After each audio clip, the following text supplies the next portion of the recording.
Saudara kita yang terbaring di rumah sakit hari ini, sayup-sayup suara azan dari masjid rumah sakit masuk ke telinganya. Dia menonton di televisi acara live solat Jumat, tapi saat itu dia hanya mampu terbujur kaku. Ruhnya masih ada dalam jasad. Anaknya tidak bisa berada di sampingnya karena security tidak mengizinkan keluarga berada di dalam ruang ICU. Dia duduk di dalam. Suara terdengar, azan bersahutan, hayya 'alas salah, mari salat, hayya 'alal falah, mari menuju kemenangan. Dia hanya bisa meneteskan air mata. Kenapa? Kalau dulu dia waktu sehat sempat beribadah, penyesalannya tidak terlalu banyak. Tapi kalau di saat sehat walafiat tak sempat untuk menempelkan kening ke lantai, tak sempat melangkahkan kaki ke rumah Allah, tak sempat mendengarkan khutbah, maka tak ada duka di atas duka. Air mata yang meleleh tak dapat mengembalikan masa lalu. Lan tarji'al ayyamul lati madat, yang lalu tak dapat diulang kembali. Air mata darah menangis, yang sakit tak akan sembuh, yang mati tak akan hidup. Penyesalan selalu datang di akhir perbuatan. Belum pernah orang menyesal sebelum perbuatan berlalu. Selalu penyesalan di akhir. Di saat itu penyesalan tak lagi bermakna.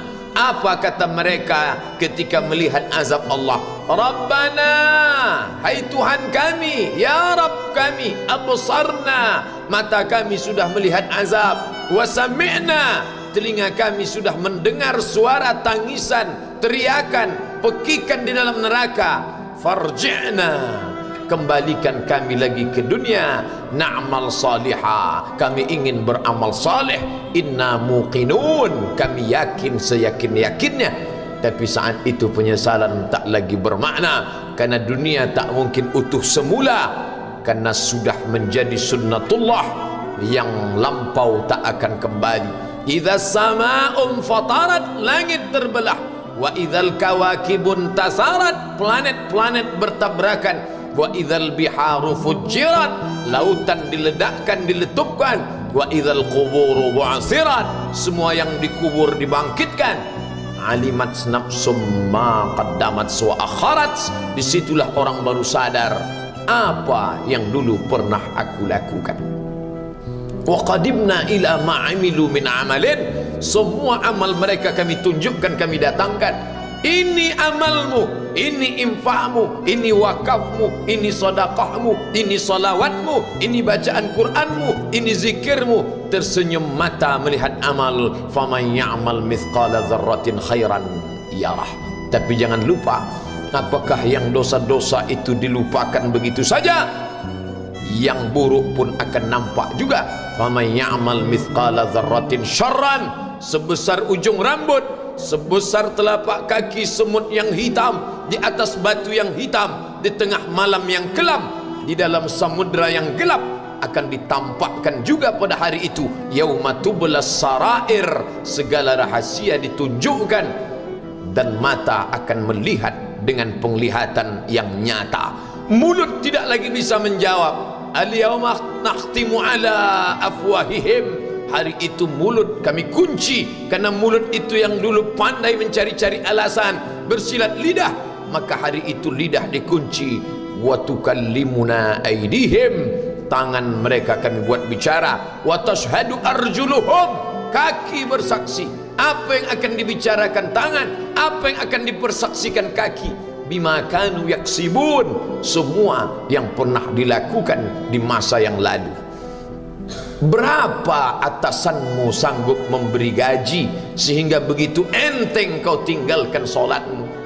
Apa yang dijanjikan istrimu sehingga begitu enteng kau berikan yang haram? Hanya rayuan sesaat, padahal dia pun akan meninggalkanmu sebelum masa tua tiba. Apa yang dijanjikan anak-anakmu? Ayah, kami akan menjagamu di hari tuamu nanti, maka berikan kami yang kami inginkan, belikan kami rumah yang besar, belikan kami kendaraan yang mewah, nanti setelah hari tua kami akan menjagamu, kata mereka.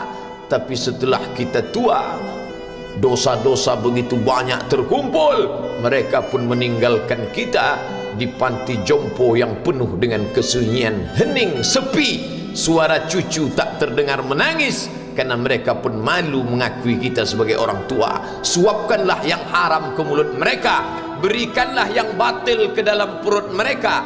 Itu hanya akan menjadi azab di dunia sebelum hari kiamat tiba. Ish ma syi'ta, hiduplah sesuka hatimu. Ish ma syi'ta, apa yang mau kau makan, makanlah. Apa yang akan kau bekerjakan, kerjakanlah. Fa innaka mayyit, tapi ingat, kau akan menjadi mayat, kau akan mati. Semua akan diminta pertanggungjawaban di hadapan Allah Subhanahu wa ta'ala. Hari ini orang boleh tertawa, hari ini orang boleh merasa dunia dia yang punya, tapi sampai masanya yang hijau akan berubah menguning, yang kuning akan mati, yang mati akan menjadi debu, yang debu ditiup angin hampa tak bermakna. Lalu apa yang akan dibawa menghadap Allah Subhanahu wa ta'ala? Amal saleh.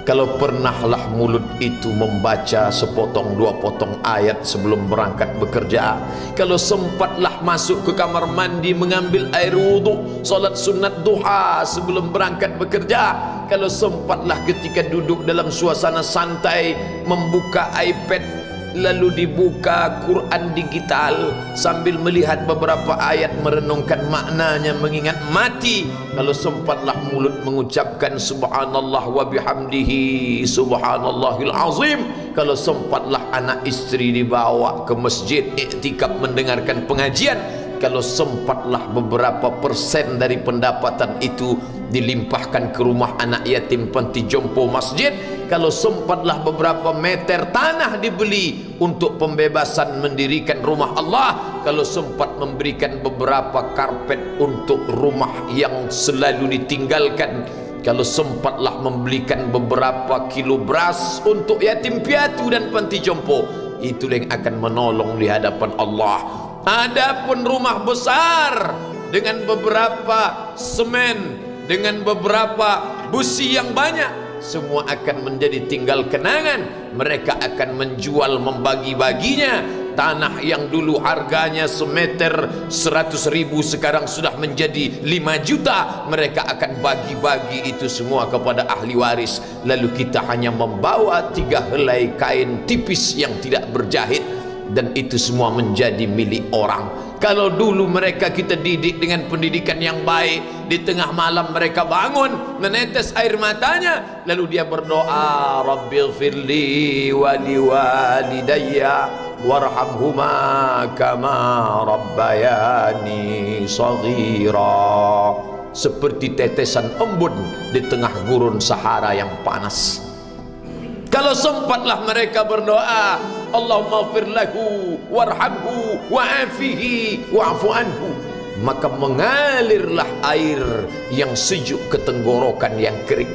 Kalau sempatlah mereka membeli makanan, diundangnya anak yatim, diusapnya kepala, ya Allah, terimalah sedekahku ini untuk almarhum ayahku, almarhumah bundaku. Aku tak dapat membalas budi baik mereka, ya Allah, mereka sudah mendahului aku.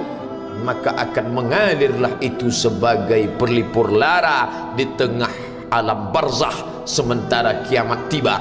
Tapi kalau mereka hanya dididik dengan keduniawian, dididik dengan kemewahan, disumbat mereka dengan materi, tak pernah diingatkan pada mati, ketika kita mati, mereka pun juga akan mati perasaan ingatannya. Paling celaka lagi, mereka mengingat kita dengan mengantarkan bunga, mereka mengingat kita dengan pakaian hitam, mereka mengingat kita dengan suara musik, mereka mengingat kita dengan memajang foto kita besar-besar di dalam rumah. Dan itu hanya menjadi penghalang rahmat Allah turun, tidak berkesan sedikit pun.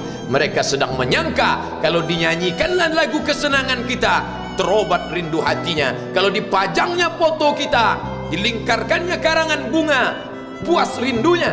Padahal itu tidak membuat pengaruh apapun kepada kita di alam barzakh. Maka sayang, buatlah sayang yang mengingatkan sesudah mati.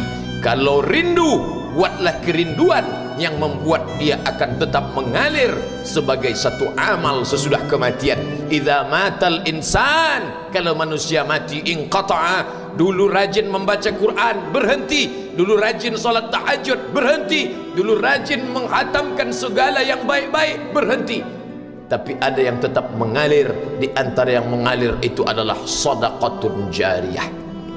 Sempat membelikan beberapa bungkus nasi, nampak orang tua di panti jompo menyuap nasi itu, menggeletar tangan mereka karena usia lanjut, menetes air mata. Kita bukan sedang melihat orang tua, kita bukan sedang melihat orang lain, saat itu kita sedang melihat potret diri kita 30 tahun yang akan datang.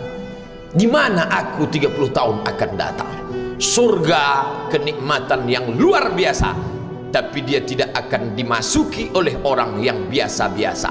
Solat biasa, baca Quran biasa, zikir biasa, untuk mendapatkan yang luar biasa, maka itu bukan perimbangan ibadah yang fair.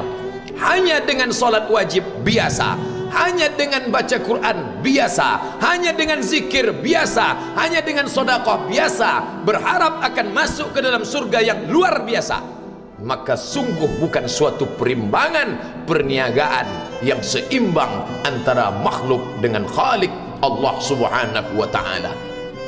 Khutbah Jumat ini kembali mengingat kita, mengajak merenung bersama, kita ini mau kemana, di sini untuk apa, yang kita bawa menghadap Allah itu apa? Apakah nama, jabatan, kebesaran, harta benda ikut menghadap Allah? Tidak. Dia akan tinggal menjadi puing-puing kenangan. Yang akan dibawa adalah amal saleh.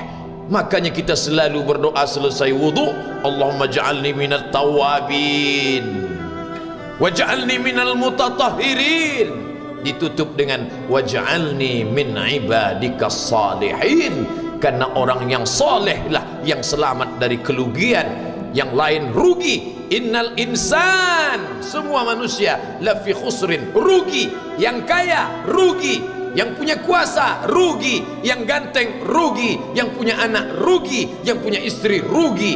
Tapi ada yang beruntung, illallazina amanu, kecuali yang beriman, wa amilus salihati, dan beramal saleh. Itulah orang yang beruntung, karena dia akan hidup dalam kehidupan yang kekal abadi, membawa iman dan amal salehnya. Kalau sampai hari ini masih bersemayam di dalam diri kita, mari kita jaga dan kita berharap kepada Allah husnuzan. Allah menutup usia kita ini dengan husnul khatimah. Ketika itulah malaikat datang memanggil, menyambut, ya ayyatuhan nafsul mutmainnah, wahai jiwa yang tenang, irji'i ila rabbiki, kembalilah engkau kepada Tuhan Rabbmu, radiyatan mardiyah, engkau ridha kepada Allah, Allah pun ridha menerima engkau sebagai hambanya. Fadkhuli fi ibadi, masuklah engkau ke dalam golongan hambaku. Wadkhuli jannati, masuklah engkau ke dalam surgaku. Saat itu ruh keluar dari badan seperti tetesan air di hujung daun yang lembut menetes.